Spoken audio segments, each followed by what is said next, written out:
Yeah, this is a podcast of Nathan, Nat and Shaun. Let's go. Time to talk to the Supreme Leader, That's right, the daddy. Mark McGowan. Hello. Morning, Mark. Premier. Hey guys, Happy New Year. Happy New Year. Oh, Yeah, did- Mark, Great to see just you back. just a bit of a warning during this chat. The word borders will be used quite a bit. I don't know if you've heard it recently or. Yep, I have heard it. Read it, heard it, seen it. Before we get into it, have you done the school drop-off this morning, Mark? No, my daughter doesn't go back till Wednesday. My oldest boy's off to uni, and my son, who goes back today, my other boy, I had to leave too early, so that's not He's a on joke. his own. That's my wife's job. Hey Mark, yeah. I don't know if you've done it. We did a little fun thing with Shaun this morning and worked out how many children he's got left, and then what the bill will be by the time they finish their education. Have you sat down and worked that out? No, haven't done that. You know what? But When you how many children he's got left? Well, you left mean in at school. home. I mean, they're left at school. they're still alive. Yeah, left at school. Left at Right, school. that's good. Oh, yeah. I was Okay. gonna say, I'm just going to warn you. Don't do it. Don't do it. Don't do it. You'll sleep easy. Sure, at that's night, why you not can't raining. afford a boat, put it that way. Don't do it, Mark, because next year we'll read in the paper. We'll know you have done it because you'll be discovered. You'll be taking bribes from people. Yes. You know what? You should issue them with a bill, because not only do you pay for all this, when you die, they get everything as well. So Yeah. it's Yeah. really There are those a modern system. there are those families who you speak to the parents and they're like, nah, we're spending everything because I've worked hard for this. Yes. I'm not giving it to the kids. Yeah. Yeah. They can earn their own way. All right, let's They talk say that, borders. but they don't do it. They say it, but they don't. Yeah, do it. that's true. Let's that's get true. into the border situation. So, look, the state is split, right, at the moment. Now, when we were doing the show we found out that Feb 5, there was not going to be any border. That you'd cancelled Feb 5, Opening. just skipping across it on the calendar. I could see the point of view because I thought straight away, yes, we're not ready. And the numbers in And the numbers up there were Ovaries very pretty alarming. bad. Yeah. And I could see that straight away. And then I think there was people out there that went, yeah. But then where you seem to have lost people is the fact of there just being an open-ended date Yes. to when the borders are actually going to come down, even though you've talked about how important it is to get the booster rates up. So how are you addressing that? Because I feel like the public is outcrying for a date. Are you going to come So through there's with some a date? certainty, I think. Yeah. What's the deal with so that? people can make plans. So the plan is we'll have a review over February. Setting a date in these circumstances where you don't know if they'll still be peaking over east is hard, because if we open when they're peaking, we just basically see thousands of cases in the first day. And frankly, when you see thousands of cases, a lot more people will die than otherwise. So what we're trying to do is make sure we get our vaccination rate up whilst we get ourselves ready for the point that there's going to be significant community spread, and don't open whilst they're right at the very peak of infection over east. When I announced February 5, by the way, I said unless there was a catastrophe or emergency. Look, yesterday 100 people died over east, and the day before 100 people died. Yeah. These are, by world standards, other countries have thousands, but by our standards, pretty high numbers. Yeah. So all I'm trying to do is save lives, save jobs, because you've got to remember, jobs are lost when they open up because they have huge shutdowns parts of their economy.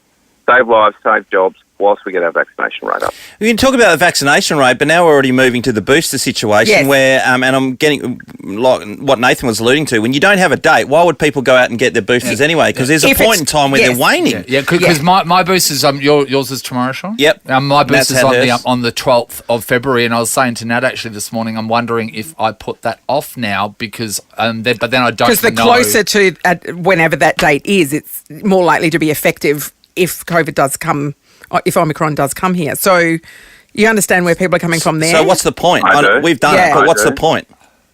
Its efficacy stays in place for quite a while, but secondly,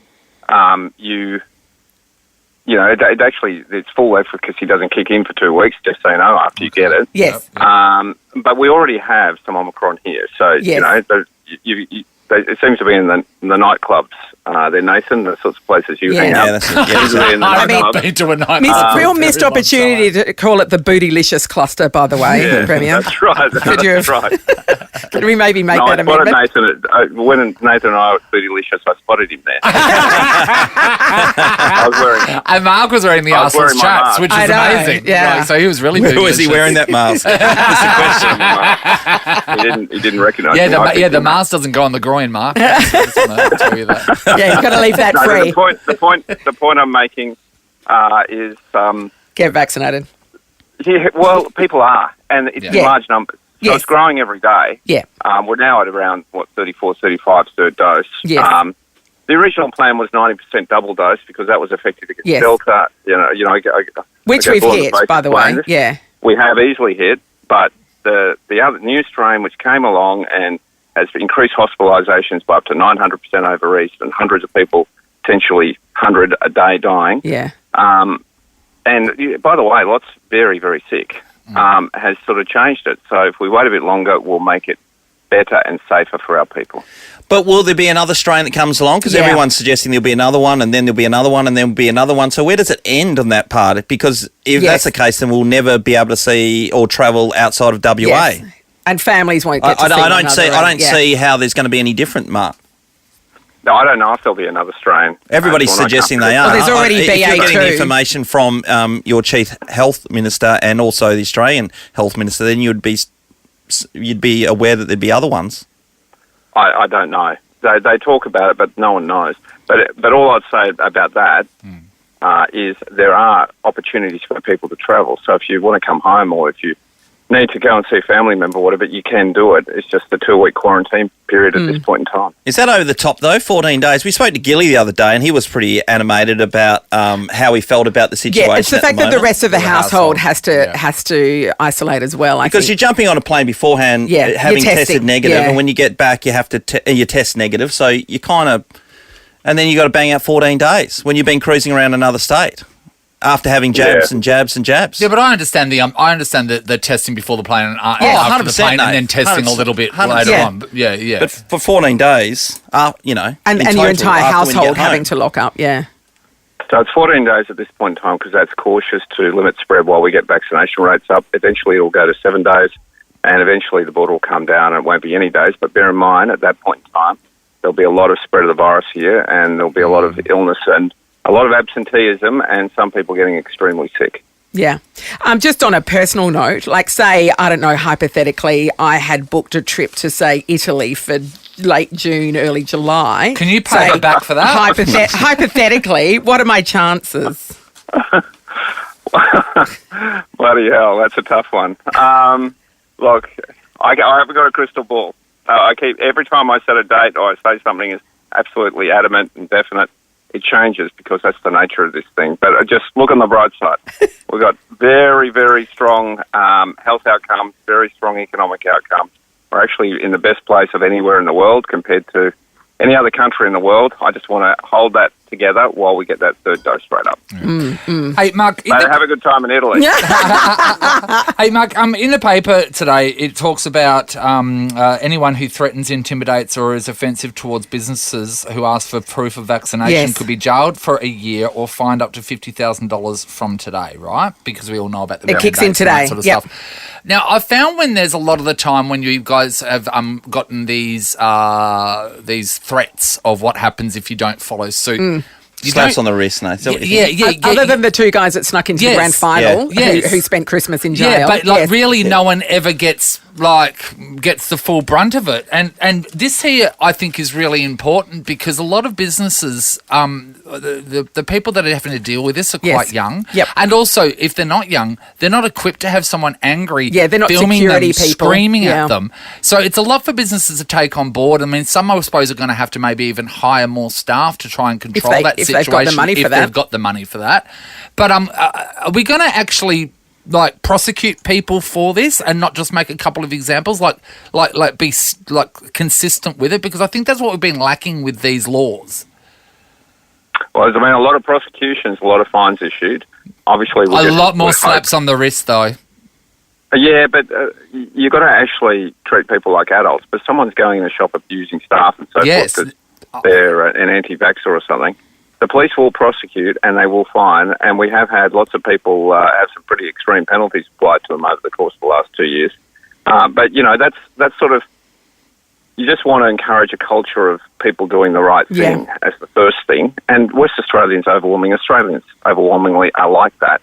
But, no, the police are only too happy to prosecute and charge people. Okay. Mark, the other thing in the paper is obviously talking about the bed situation and how we're leasing and the state government is of private hospitals to be able to get through this situation.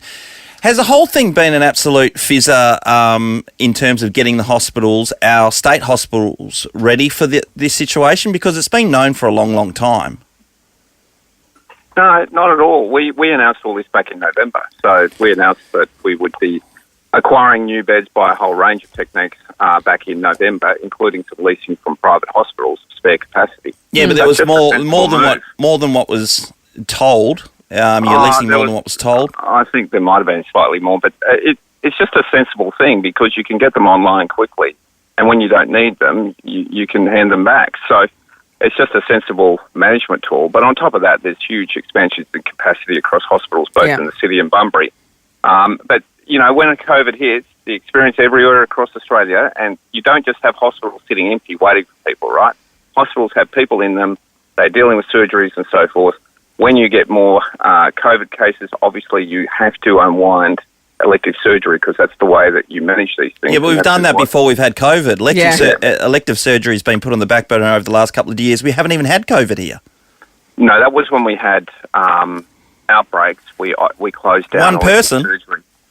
No, we have more than one person. But we closed down. The whole system gets ready just in case, and we're obviously, I suppose you put it, we were very cautious back then. Now we'll wait until such time as we get to sufficient numbers or larger numbers, and then unfortunately we'd have to unwind some elective surgery to make capacity, but that's what every hospital system does. If it could help, I have a double bed free at my house. I was just going to say maybe we need to get bed sheds on board. Like they've got whole shops full of beds. Well, no, because that's going to cost money. And my mum and dad, they've got 2 singles in one room and there's a double bed in the other room as well. Do you think maybe an Airbnb hospital collab could work?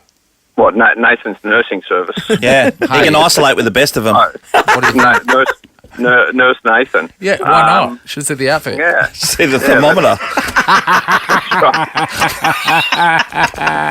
Look, what would you charge per night? Oh, it depends on what you want, Mark. You know that.